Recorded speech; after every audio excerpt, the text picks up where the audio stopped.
الحمدللہ رب العالمین والصلاة والسلام علی رسول الکریم اما بعد فاعوذ باللہ من الشیطان الرجیم بسم اللہ الرحمن الرحیم۔ عزیزان گرامی قدر، السلام علیکم ورحمۃ اللہ وبرکاتہ۔ سورہ الحدید کی آیت نمبر 27 کے حوالے سے رہبانیت کے متعلق گفتگو کا سلسلہ جاری ہے۔ آئیے ہم دیکھتے ہیں کہ اسلام میں اپنے تزکیہ نفس، اپنے نفس کی پاکی کا طریقہ کار اور رہبانیت میں کیا فرق ہے، تاکہ مسلمانوں میں اور عیسائیوں میں، کرسچنز میں فرق کو اجاگر دیکھا جا سکے۔ احادیث مبارکہ ہیں۔ حضرت انس رضی اللہ تعالی عنہ سے مروی ہے کہ حضور سرور عالم صلی اللہ تعالی علیہ وآلہ وسلم نے فرمایا، آپ فرمایا کرتے، لا تشددوا علی انفسکم فیشدد اللہ علیکم فَإِنَّ قَوْمًا شَدَّدُوا فَشَدَّدَ اللَّهُ عَلَيْهِمْ فَتِلْكَ بَقَايَاهُمْ فِي الصَّوَامِعِ وَالدِّيَارِ۔ ابو داؤد کنز الاعمال جلد 3 پیج 37، رقم الحدیث 5346، مطبوعہ التراث الاسلامی، سنن ابو داؤد جلد 2 پیج 324۔ حدیث پاک کا ترجمہ کیا ہے؟ یعنی اپنے نفسوں پر سختی نہ کیا کرو، ورنہ اللہ تعالیٰ تم پر بھی سختی کرے گا۔ ایک قوم نے اپنے اوپر ناروا سختی کی تو اللہ تعالیٰ نے بھی ان پر سختی کی۔ راہب خانوں اور خانقاہوں میں ان کے باقی ماندہ لوگ موجود ہیں، انہیں دیکھ لو۔ ایک دفعہ عزیزان گرامی قدر، چند صحابہ آپس میں گفتگو فرما رہے تھے۔ ایک کہنے لگے، میں ہمیشہ ساری رات نماز پڑھا کروں گا۔ دوسرے نے فرمایا، میں ہمیشہ روزہ رکھا کروں گا۔ تیسرے صحابی رضی اللہ تعالیٰ عنہ نے فرمایا، میں شادی نہیں کروں گا۔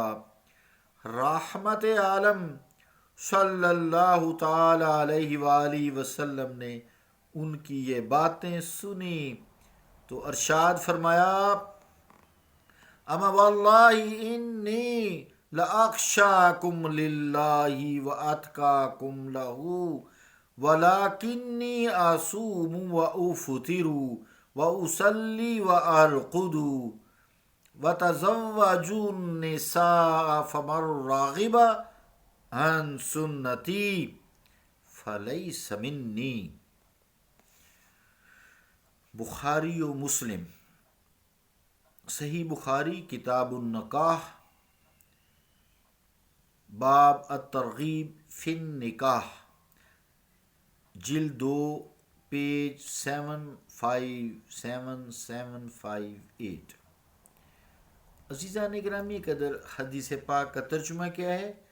خدا کی قسم تم سب سے زیادہ میں اللہ سے ڈرنے والا ہوں، سب سے زیادہ پرہیزگار ہوں۔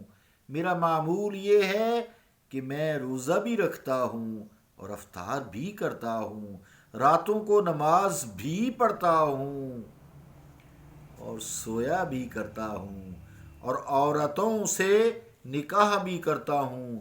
جس نے میری اس سنت سے دانستہ روگردانی کی، اس کا میرے ساتھ کوئی تعلق نہیں۔ مسلم و بخاری۔ حضرت ابو امامہ بہلی رضی اللہ تعالیٰ عنہ فرماتے ہیں کہ ہم ایک غزوہ میں حضور علیہ الصلوۃ والسلام کے ہمراہ سفر پر گئے. ہمارا ایک ساتھی ایک غار کے قریب سے گزرا جس میں پانی کا چشمہ تھا. اس کے دل میں خیال آیا کہ وہ اس غار میں آ کر رہائش پذیر ہو جائے. پینے کے لیے پانی موجود ہے، کھانے کے لیے سبزیاں کافی مقدار میں موجود ہیں. دنیا سے بے تعلق ہو کر اپنا سارا وقت اللہ تعالیٰ کی یاد میں بسر کر دوں گا. کہنے لگا میں حضور علیہ الصلوۃ والسلام کی خدمت اقدس میں حاضر ہو کر اپنا یہ ارادہ عرض کرتا ہوں. اگر حضور علیہ الصلوۃ والسلام نے مجھے اجازت مرحمت فرمائی تو ایسا کروں گا، اور اگر اجازت نہ ملی تو خیر نہیں کروں گا. چنانچہ وہ حاضر خدمت ہوتے ہیں اور اپنی خواہش کا اظہار کرتے ہیں.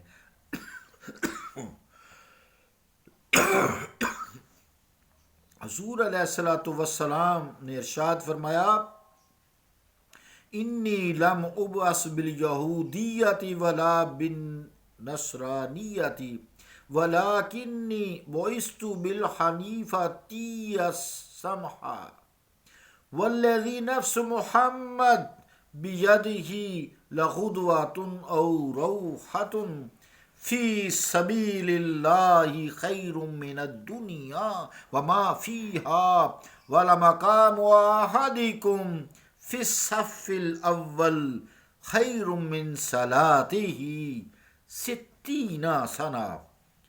مسند احمد قرطبی. ترجمہ کیا ہے حدیث پاک کا؟ میں یہودیت اور نصرانیت کے ساتھ مبعوث نہیں کیا گیا بلکہ ملت حنیفہ دے کر بھیجا گیا ہوں جس میں آسانی اور فراخی ہے. اس ذات پاک کی قسم جس کے دست قدرت میں محمد کی جان ہے. ایک صبح ہو یا ایک شام، راہ خدا میں جہاد دنیا اور ما فیہا سے افضل ہے، اور تمہارا مجاہدین کی صف اول میں کھڑا ہونا 60 سال کی نفلی نماز سے بہتر ہے. حضرت انس رضی اللہ تعالیٰ عنہ سے مروی ہے قال النبی صلی اللہ علیہ وآلہ وسلم ان لکل امت رہبانیۃ ورہبانیۃ ہذہ الامت الجہاد فی سبیل اللہ. البغوی. تفسیر خازن ما بغوی زیر آیت ہاذا جلد 7 پیج 33. تفسیر مظری زیر آیت ہاذا جلد 9 پیج 205 ریفرنس. عزیزان گرامی قدر، نبی کریم صلی اللہ تعالیٰ علیہ وآلہ وسلم نے فرمایا ہر امت کے لیے، ترجمہ ہے اس کا حدیث پاک کا، نبی کریم صلی اللہ تعالیٰ علیہ وآلہ وسلم نے فرمایا ہر امت کے لیے رہبانیت ہے، اور میری امت کی رہبانیت راہ خدا میں جہاد ہے.